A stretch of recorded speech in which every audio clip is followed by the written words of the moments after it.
bago po ang lahat ay ako po nalambing ulit sa inyo na paki-subscribe and click na rin po yung notification bell para po sa susunod ko mga videos. Like and share po para mapanood niyo.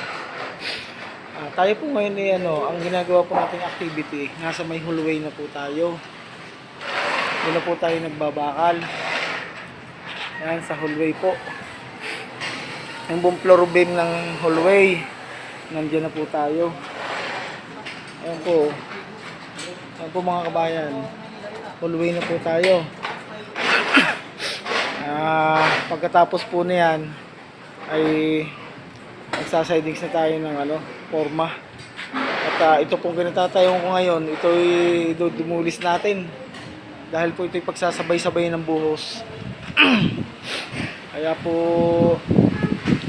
pagkatapos nito, malamang ay magpaplas na kami ito. Magpapulis na kami ito sa ibabaw. Ayan po ang aming activity ngayon. Nawa po ay hindi na umulan. Ulan init.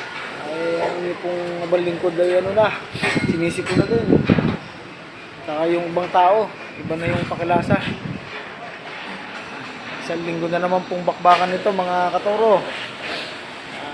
Tayo po'y mag-iingat lagi. Lagi pong sinasabi sa ating mag-iingat po tayo sapagkat